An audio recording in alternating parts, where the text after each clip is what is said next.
कितनों सजाए लो, कितनों हे लाला तू वैसे ही कारो, ऊपर से मैं तो को बढ़िया सुंदर बना के रखूं, लेकिन तू घूम फिर गया गोबर में ही आके क्यों खेले?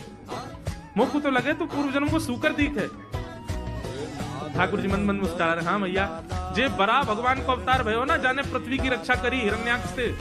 भैया बोली हाँ वो मैं ही तो हतो, मैं जय जय हूं भैया, वो बड़ा भगवान ही जय जय, वही जय जय तेरे यहाँ लाला बन के आयो है। ये छोटा भैया की बात ने मत बनाए कर, नेक नेक बड़ो है क्यों, बोलो सीखो, ऐसी बात बनावे, जय जय बोले अपने आप, नावे धोवे है ना, मुंह पहुंचे ना, मैं जय जय हूं। ऐसी मधुर लीला ठाकुर जी कर रहे हैं। ब्रज में पूरे में होली का माहौल है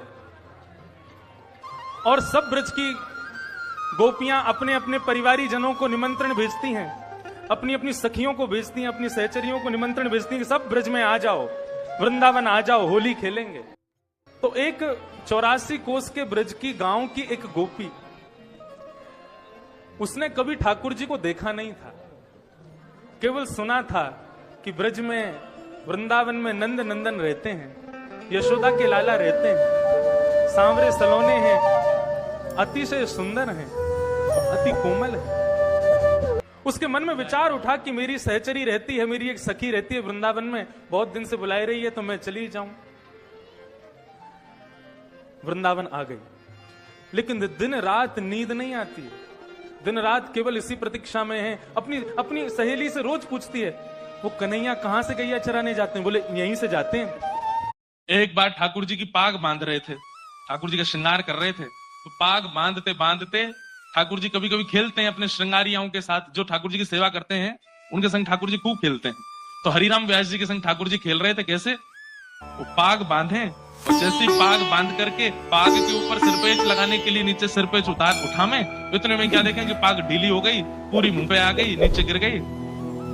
एक बार, दो बार, तीन बार, चार बार, 6-7 बार जब पाग बांध दी और बार बार खुलने लगी, और हरिराम व्यास जी बोले ये पाग पहननी नहीं है, शायद इनको दूसरी लाता हूं। दूसरी पहनाई तो वो भी उतार दी। तीसरी पाग लाए और जब तीसरी पाग बांधी तो किसी ने बाहर से आवाज लगाई, बोले जल्दी दर्शन खोलो, इतने सारे दर्शनार्थी खड़े। तो हरिराम व्यास जी बोले जय जय, बहुत देर रह गई है, सुबह से मैं पाग बांधवे में लगूं, एक जल्दी तैयार है, जाओ बाहर सबन को दर्शन करने।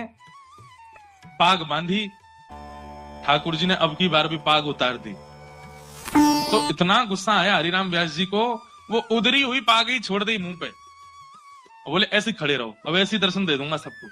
अरे सुबह से इतने लाड़ प्यार में आ गए हो, इतने ज्यादा जो है बिगड़ते जा रहे हो, इतने भाव से हम सेवा करते हैं और आपको बिल्कुल चैन नहीं पड़ता है, एक पाग नहीं बंधवा रहे हो, खड़े रहो ऐसे ही, नहीं बांधनी अब पाग, और ऐसे ही दर्शन करा दूंगा सबको। अपने पुत्र को बोल गए, भोग आदि पधरा करके दर्शन खोल देना, मैं जा रहा हूं। बोले पिताजी गुस्सा क्यों? बोले ये ऐसे ही काम है यहाँ के, छलिया के पूरे दिन यहाँ की